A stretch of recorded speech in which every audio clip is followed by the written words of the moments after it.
ప్రభుత్వం ఇరిగేషన్ ప్రాజెక్టులు కడితే 4-5% మితికి లోన్లు దొరుకుతాయి. 11% అప్పులు తీసుకొచ్చిండ సొంతం కోసం చేస్తుండేనా? ఇవాళ 11%తోనే అప్పులు తేవడం అంటే ఇంతకంటే దుర్మార్గం ఎక్కడుండదు. మీ పోలీస్ స్టేషన్లలో వస్తాయి. పెద్ద పెద్ద కుటుంబాల పిల్లలు వ్యసనాలకు బానిసలై ఊరి మీద పడి అప్పులు చేసి ఆస్తులన్నీ అమ్మేస్తుంటారు. అట్లనే ఔటర్ రింగ్ రోడ్ అమ్మేసారు. ఆయన కష్టపడి కట్టిన 160 కిలోమీటర్ల ఔటర్ రింగ్ రోడ్డు 7,500 కోట్ల రూపాయలకి కొనుక్కో అమ్ముకొని పోయింది. గచ్చిబౌలి, మాదాపూర్, కొండాపూర్లో ఉన్న భూములన్నీ అమ్మేసిండు. ఒకప్పుడు గ్రామాలలో శ్రీమంతులు ఉంటే వాళ్ళ పిల్లలు సరైన ప్రయోజకులు కాకపోతే ఎట్లా ఏ విధంగా అయితే ఆస్తులన్నీ అమ్ముకొని ఖర్చు పెడతారో అట్లనే తెలంగాణ రాష్ట్రంలో కూడా 10 సంవత్సరాల పరిపాలన జరిగింది. నేను వచ్చిన తర్వాత ఒక గుంట భూమి కూడా ఈ రోజు వరకు అమ్మలే. ఇవాళ నేను చేసిన అప్పు మొత్తం పాత అప్పులు కట్టనికనే చేసిన. ఇప్పుడే కాదు, భవిష్యత్తులో కూడా ప్రతి నెల 10,000 కోట్ల రూపాయల అప్పు చేస్తే 9,000 కోట్ల రూపాయల పైన ఆ పాత అప్పులకు అసలుకు మితికే కట్టాలి అంటూ నువ్వు 5-6 లక్షల కోట్ల అప్పు చేసినట్టే ఉన్నావని. అసెంబ్లీలో అన్నాడు 1,52,000 కోట్ల రూపాయల అప్పు చేసినావు నువ్వు అని. నేను లేచి లెక్క సరిదిద్దాను. 1,52,000 కోట్లు కాదు స్వామి, 1,58,000 కోట్ల అప్పు చేసిన. 1,52,000 కోట్లు నువ్వు చేసిన అప్పులకు తప్పులకు పాయమాలు కట్టినా అని చెప్పిన. మీరందరూ మా కుటుంబ సభ్యులు. ప్రభుత్వం అంటే నేను ఒక్కనే కాదు, మనందరం కలిస్తేనే ప్రభుత్వం. మనం పాలకులం కాదు, మనం సేవకులం. మీకు ఒక రెస్పాన్సిబిలిటీ ఉంది, నాకు ఇంకొక రెస్పాన్సిబిలిటీ ఉంది.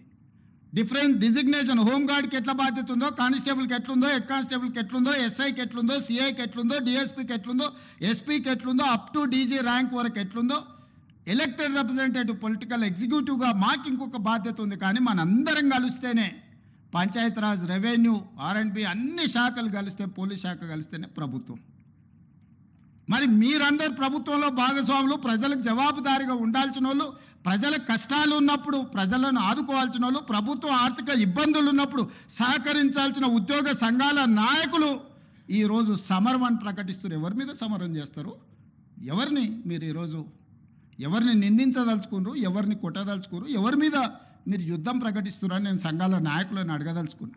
మీకు బాధ్యత లేదా? 35 సంవత్సరాలు ప్రజలు మన జీత భత్యాలు ఇచ్చి రిటైర్ అయిపోయిన తర్వాత మనకు పెన్షన్ కూడా ఇచ్చి మన కుటుంబాలను ఆదుకుంటున్న 98% ప్రజల యొక్క పెన్షన్లు కానీ, రైతు రుణమాఫీ కానీ, రైతు భరోసా కానీ, ఉచిత కరెంటు కానీ, షాదీ ముబారక్ కానీ, కళ్యాణ లక్ష్మి కానీ, ఆర్టీసీలో ఆడబిడ్డలకు ఉచిత ప్రయాణం కానీ, ఇవన్నీ చేయాల్సిన బాధ్యత ప్రభుత్వ ఉద్యోగ సంఘాల నాయకుల మీద లేదా? ప్రజాప్రతినిధుల మీద మాత్రమే ఉన్నదా? మాకే కాదు, మీకు కూడా వాళ్ళే జీత భత్యాలు ఇస్తున్నారు. మీకు ఉద్యోగాలు ఇచ్చింది కూడా ఈ ప్రజలే కదా. మీకు ఉద్యోగాలు ఇచ్చిన వాళ్ళే మాకు ఉద్యోగాలు ఇచ్చారు. మనందరం కలిస్తేనే ప్రభుత్వం. దయచేసి ఉద్యోగ సంఘాల మిత్రులకు, నాయకులకు నేను విజ్ఞప్తి చేస్తున్నా. ఇది ప్రజాప్రభుత్వం, ప్రజల కోసం పనిచేస్తున్న ప్రభుత్వం. ఏదైనా విషయం ఉంటే చర్చించండి, మాట్లాడుకుందాం. ఈ రోజు కూడా నేను స్పష్టంగా చెప్తున్న వేదిక మీద నుంచి, ప్రతి నెల ఈ తెలంగాణ రాష్ట్ర ప్రభుత్వానికి వస్తున్న ఆదాయం 18,000 నుంచి 18,500 కోట్లు. కానీ ప్రతి నెల నాకు కనీస అవసరాలు తీర్చడానికి 22,500 కోట్ల రూపాయలు కావాలి.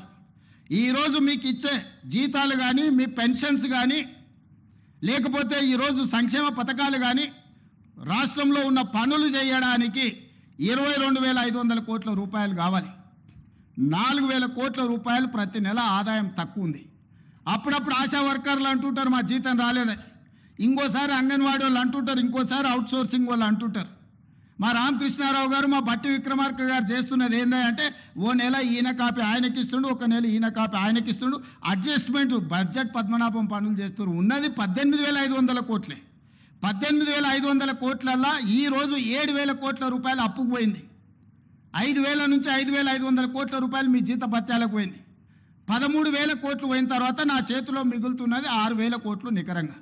ఈ 6,000 కోట్ల పెన్షన్ ఇవ్వాలన్నా, వృద్ధాప్య పెన్షన్ ఇవ్వాలన్నా, రైతు రుణమాఫీ చేయాలన్నా, రైతు భరోసా ఇవ్వాలన్నా, షాదీ ముబారక్ ఇవ్వాలన్నా, కళ్యాణ లక్ష్మి ఇవ్వాలన్నా, ఫీజు రియంబర్స్మెంట్ కట్టాలన్నా, ఏమేం పథకాలు చేయాలి?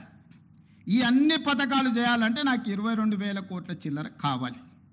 ఈ 18,000 నుంచి 18,500 కోట్లలోనే ప్రతిరోజు కూర్చొని రూపాయి మీ జీత భత్యాలు నెల జీతం వస్తే ఇంటి ఖర్చు ఎంత, పాల ఖర్చు ఎంత, హాస్పిటల్ ఖర్చు ఎంత, పిల్లల ఫీజులు ఎంత, మీరెట్లా ప్రణాళికలు చేసుకుంటున్నారు?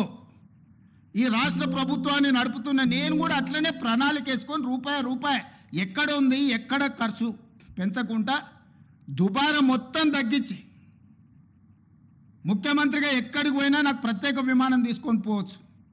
ప్రత్యేక విమానం కాదు కదా, మామూలు విమానంలో కూడా ఎకానమీ టికెట్ కొనుక్కొని పోతున్నా. విదేశాలు పోతే కూడా ఫస్ట్ క్లాస్ ఏది కావాలన్నా ముఖ్యమంత్రికి ఆ హోదా ఉంటుంది.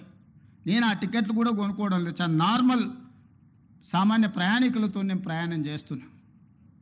ప్రతి దగ్గర మా ఖర్చులను తగ్గించుకొని నియంత్రించుకొని నేను ఎవరికి చెప్పలే ఈరోజు వరకు. ఎందుకు చెప్పలేదంటే అదేదో చెప్పుకుంటే గొప్పలాగా ఉంటే బాధ్యతగా భావించి దుబారా తగ్గించి ప్రజలకు చేయగలిగింది చేసి ప్రభుత్వ ఉద్యోగస్తులకు మొదటి తారీఖు నాడు జీతం ఇవ్వకపోతే ఆ కుటుంబాలు ఎట్లా నడుస్తాయని నేను ముఖ్యమంత్రి పదవి చేపట్టిన నాటి నుంచి రామకృష్ణారావు ఏది ఏమైనా అక్కడ సూర్యుడు ఇక్కడ మొలిచినా మొదటి తారీఖు నాడు మన ఉద్యోగస్తులకు జీతాలు ఇవ్వాలని ఈ 16 నెలలు మీకు జీతాలు ఇచ్చిన మీరే కదా ప్రత్యక్ష సాక్షి.